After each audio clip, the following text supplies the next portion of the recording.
Assalamualaikum warahmatullahi wabarakatuh. Shalom, Om Swastiastu, Namo Sambuddhaya Budaya Namo Buddhaya. Tabipun Sangga yang saya muliakan, yang sangat kami hormati, kami banggakan, kami cintai, yang terkasih Ibu Wali Kota Bandar Lampung, Hajah Eva Duyana SMSI, yang luar biasa. Tepuk tangan untuk beliau.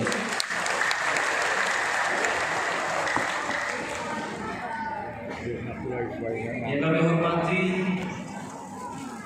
Kepala Kantor Wilayah Kementerian Agama Provinsi Lampung, Bapak Peggy Raharjo, SAG Jubung, yang diwakili oleh Bapak Humas Kebudayaan Provinsi Lampung, Bapak Sreni SAG MSI,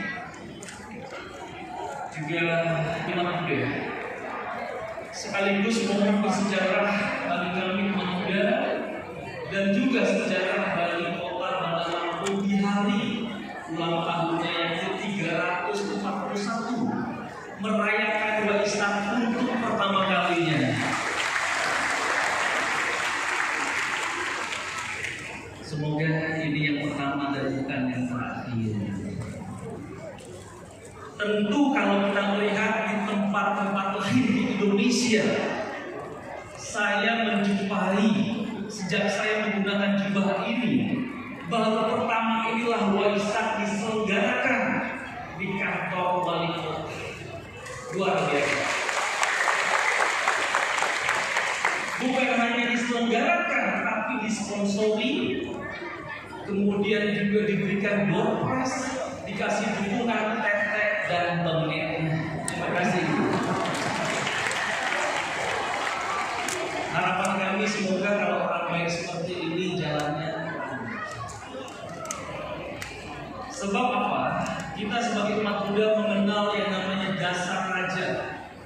Sifat seorang pemimpin di antaranya ada pada ini. Satu, dermawan, ringan tangan. Bukan ringan tangan suka gapokin orang, bukan. Tapi ringan tangan dalam membantu kesusahan orang lain, khususnya kami umat Buddha. Kenapa saya bicara begini? Karena kami merasakan langsung. Kemarin waktu pertemuan di Biara Dharma Citra, satu bantuan beliau untuk umat Buddha dikasih 5 orang untuk berangkat ke Buddha di tanah suci yang umat Buddha. Kalau dirupiahkan kurang lebih di atas angka 100 juta. Terima kasih ya. Lalu kemudian kemarin Bapak Bima sambutannya mengatakan ada perlombaan yang diadakan di luar kota. Beliau juga dengan sigap membantu tanpa diminta. Biasanya di tempat lain proposal masuk 1 kali ditolak, 2 kali ditolak, 3 kali disimpan, ke-5 kali nggak ditanggapi. Ini tanpa proposal, hanya lisan saja. Beliau dengan mudahnya mengatakan saya bantu 50 juta, luar biasa.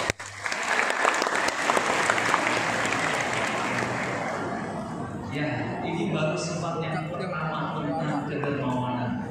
Berikutnya apa lagi? Paricaga, pengorbanan. Kalau kita lihat lagi ini hari Minggu, mestinya beliau itu santai bersama mantan pacar. Tapi beliau rela malam minggunya kemarin dikorbankan untuk umat Buddha. Hari Minggunya juga dikorbankan untuk umat Buddha dalam merayakan Waisak. Luar biasa. Dan sifat lainnya yang terakhir adalah rendah hati.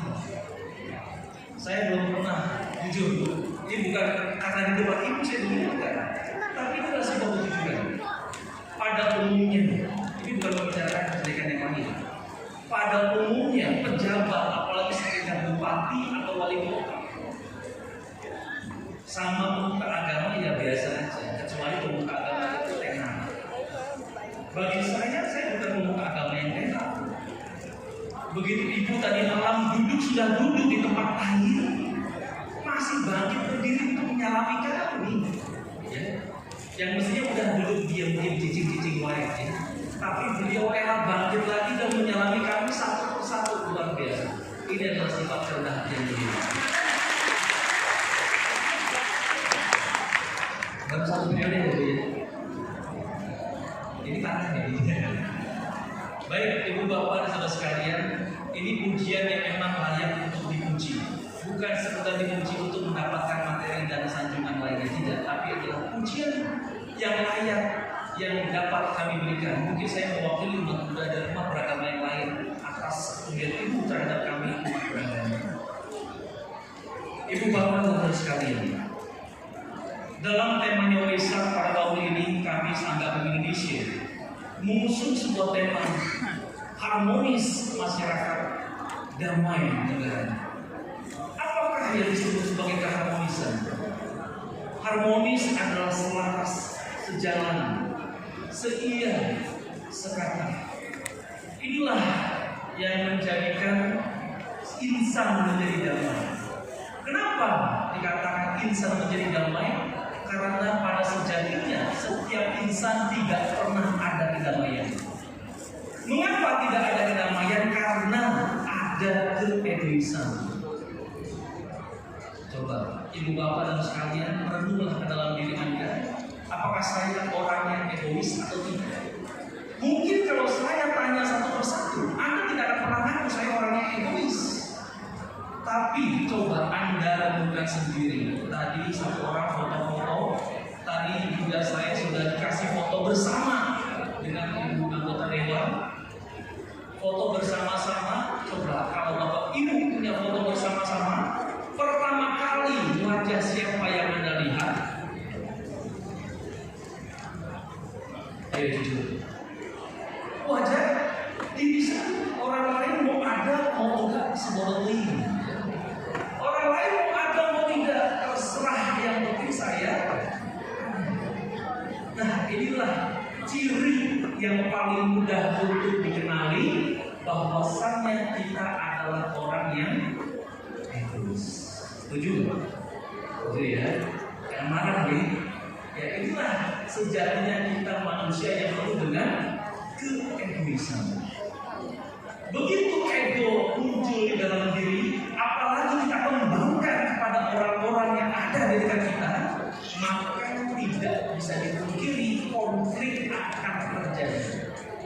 Saya yakin Bapak Ibu dan saudara sekalian yang berumah tangga, untuk saya enggak ya, yang berumah tangga, yang punya pasangan suami istri, apalagi maaf, yang istrinya lebih dari satu, kira-kira apakah pernah di rumah tangga Anda selalu damai, aman, sejahtera? Apakah di antara kalian tidak ada yang pernah ribut rumah tangganya? Banyak. Dan saya yakin setiap rumah tangga pasti ada keributan. Kenapa keributan terjadi? Faktor utama tidak lain tidak bukan adalah keegoisan kita.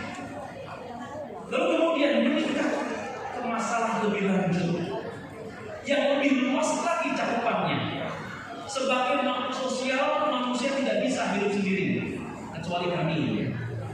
Hidup sendirian tidak masalah ya, tapi kelama-lamaan juga jadi masalah.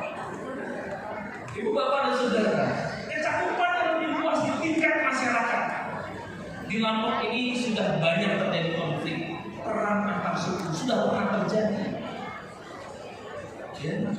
Dan tentu tidak ingin terjadi kembali. Kenapa? Karena banyak pertumpahan darah terjadi karena ada konflik di dalamnya. Satu kasus di waktu yang lampau beberapa tahun yang lalu, konflik terjadi antara dua suku. Kita tidak usah sebutkan, kita tidak usah mengingat kembali, tapi ada pelajaran yang ingin saya katakan di sini. Konflik itu terjadi gara-gara satu orang wanita. Ya, gara-gara satu orang wanita, dua suku pecah, perang, dan terjadilah banyak korban jiwa berjatuhan. Lalu kemudian setelah banyak korban jiwa berjatuhan, barulah pada sadar Hal seperti ini juga terjadi pada zaman kehidupan beragama kita. Mudah terlalu. Tadi sudah dibacakan dalam pada ayat kelima, kebencian tidak akan pernah berakhir apabila dibalas dengan kebencian. Ya, saya yakin Bapak Ibu di antara kita semua yang duduk di sini pasti pernah punya rasa benci. Dan kalau kita menyimpan, memegang rasa benci itu tidak akan pernah nyaman di kehidupan kita. Contoh, Pak Teten tidak cocok dengan Ibu Eva. Timbul kebencian, kira-kira betah nggak duduk berseberangan? Tidak nyaman. Ya. Kalau duduk di sebelah orang yang kita benci, tentu tidak ada kenyamanan. Tapi sebaliknya, kalau duduk bersama dengan orang yang kita cintai, waktu terasa sebentar dan kita ingin berlama-lama dengan orang tersebut. Maka kita mengatakan berpisah dengan yang dicinta adalah duka, berkumpul dengan yang dibenci juga duka. Nah, maka kalau kita selalu mengembangkan kebencian, tidak akan pernah ada kedamaian di dalam diri kita. Begitu juga konflik agama sama. Semua muncul karena keegoisannya masing-masing. Membenarkan agamanya masing-masing boleh, tapi untuk orang sendiri. Tapi kalau bersama orang lain, kita punya pedoman yang namanya pluralisme, universalisme. Kalau pinjam bahasanya kaum muslimin, ya ini disebut dengan hablum minanas. Bagaimana kita punya hubungan yang baik sesama manusia. Oleh karenanya kalau kita semua mengerti tentang konsep agama kita masing-masing, tidak akan pernah ada konflik di antara kita. Begitu kita tidak ada konflik, maka yang terjadi apa? Damailah negara kita. Inilah cita-cita luhur kami, umat Buddha, dan saya yakin ini juga menjadi cita-cita luhur kita semua sebagai umat beragama yang sayang, yang cinta akan persatuan, khususnya di negara kesatuan Republik Indonesia. Ibu bapak saudara sekalian, ini sudah diwujudkan dalam bukti konkret nyata. PCMD Kota Bandar Lampung telah mengupayakan acara waisak ini dengan menampilkan sajian-sajian lintas agama, termasuk undangan yang hadir pun undangan lintas agama. Sehingga apa? Itulah satu wujud toleransi kita bersama sebagai manusia insan yang punya cinta kasih.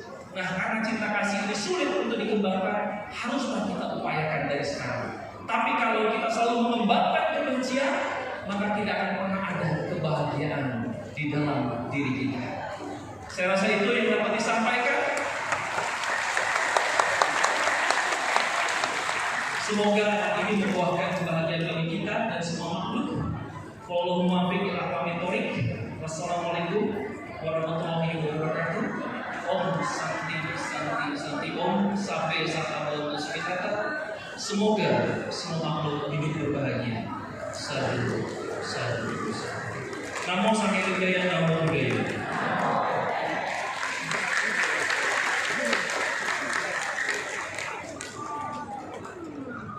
Kami ucapkan terima kasih kepada Yang Mulia Biku Purnajoto atas sambutannya.